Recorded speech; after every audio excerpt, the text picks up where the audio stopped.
So, a warm welcome to the masterclass on the Bob Ross technique. So, why Bob Ross? What is special about him? So, Bob Ross was an American artist that painted on a TV show called The Joy of Painting, and he gained popularity because of the style of narration in which he did while painting. He simplified everything, and it felt so therapeutic just to listen and see the way he painted. He introduced the wet on wet technique to create landscape, and this simplified making landscape and inspired millions to pick up the brush and paint. Now let's see a few of his paintings. You can see the colors that he used. It evoked such calmness and serenity. Going on to understanding his artistic philosophy, essential tools and materials, brushwork techniques, mastering color and palette, creating depth and perspective, structuring your painting, and the final painting process. So his philosophy of painting was always about simplicity and joy. And he had a happy accident mindset. So whenever a mishap used to happen during painting, he always used to call it as a happy accident. And he always considered art as a therapy, painting as a form of self-expression and a chance to unwind and de-stress. Some of the essential tools and materials that he used. So he mainly used larger brushes to cover large areas faster. So he used 2-inch and 1-inch flat brushes. It was mainly to create areas in the sky and water and for blending and creating soft transition. And the fan brushes were used to create more detailed elements like the trees, bushes, and water ripples. And then he used the liner brushes for final details like the branches and the twigs.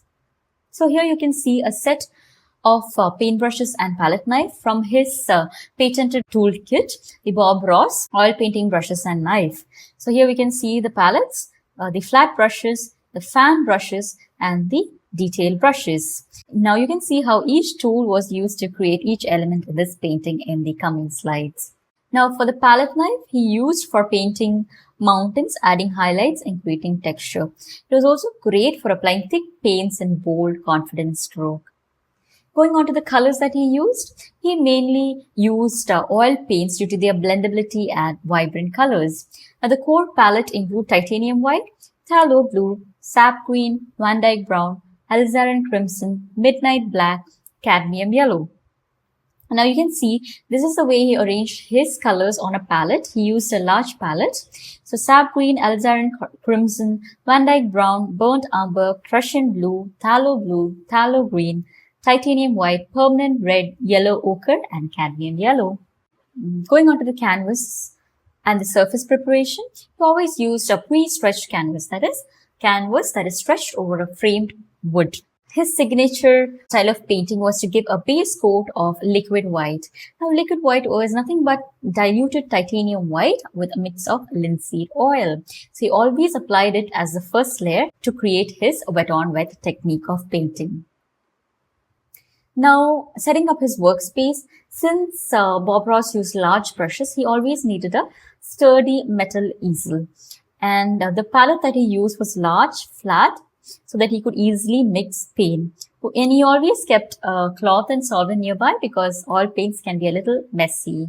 We are going to see his basic brush techniques, but before we get on to that, I want you to pause, go ahead and check out the videos shared in the resource section. So I've shared some links. So once you go through them, get back and then we will just review them one by one. So I hope that you have gone through the videos. So let's review the painting techniques. One is the crisscross stroke, that is for painting skies and blending colors smoothly. Then tapping is for creating foliage, bushes, and textured area. Then pulling and dragging for reflections in the water or soft rolling hills. Going on to the palette knife techniques, scraping and spreading like the ones used to create rugged mountains and rock textures, and highlightings like the ones in the tree trunks and the mountain peaks. Going on to mastering color and palettes. Now, Bob Ross didn't use colors just for aesthetics.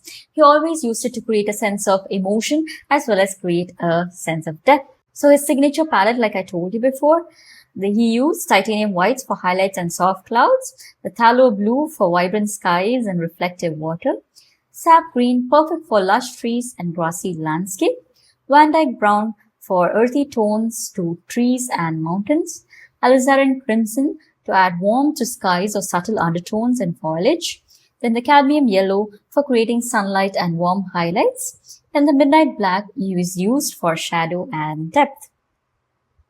So going on to mixing and the blending techniques. He always used small amounts of paint to avoid waste. Then coming on to complementary colors, he used complementary colors to tone down the brightness and add depth. Now, if you want to understand more about colors, you can go check out the Color Mastery for Beginner Artists to get a more detailed idea about what color theory is. So like we said before, if you want to tone down yellow, you can use a bit of purple. If you want to tone down red, you can use a bit of green. And this adds a sense of depth into the painting. And because he used the wet on wet technique, he blended paint directly on the canvas. Going on to creating mood with color. Different color schemes evoke different emotions. So in this painting, you can see how the cool tones, blues and greens, create a calming, serene scene. Going on to the warm tones like the reds and yellows, in this painting, you can see how this color tone brings a sense of energy and warmth to your painting. Then we can use neutral tones like the browns and black to ground your composition and add realism.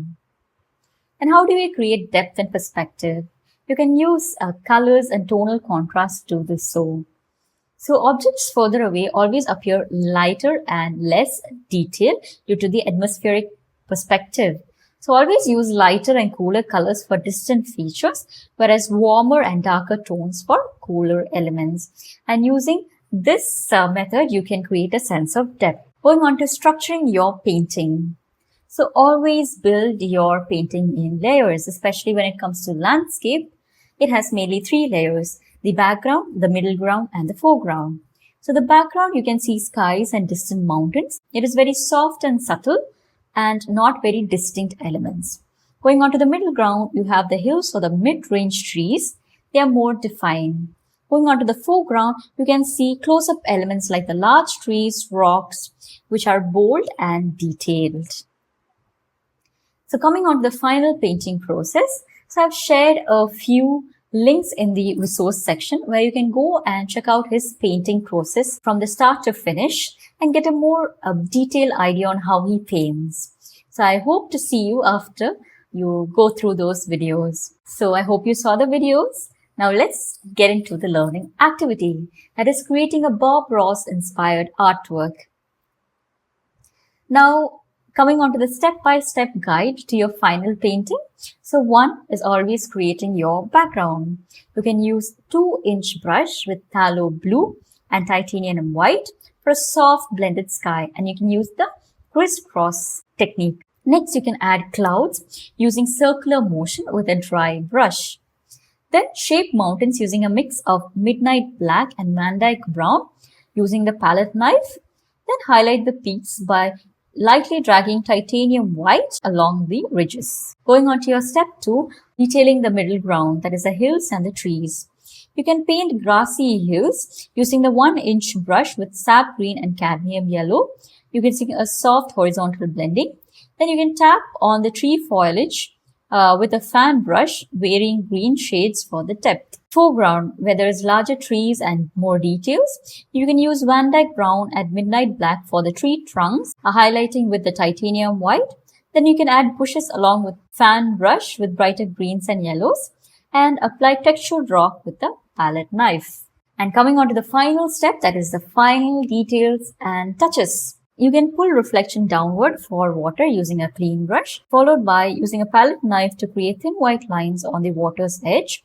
In the end, sign your painting with a liner brush.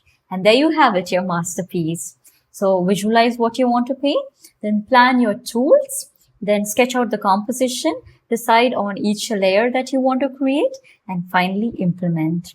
So one thing that I want you not to forget is to submit your work in the WhatsApp group so we can review it. Congratulations on completing the masterclass on Bob Ross technique. And I'd like to conclude by saying one of Bob Ross's famous statements: we don't make mistakes, we just have happy accidents. And I hope that you think the same too. Don't be discouraged when you feel stuck or when you feel that you're going wrong. Keep on painting. There is no right or wrong in art. So upskill yourself, learn new techniques, explore your creativity, and keep on painting. Take care and happy painting.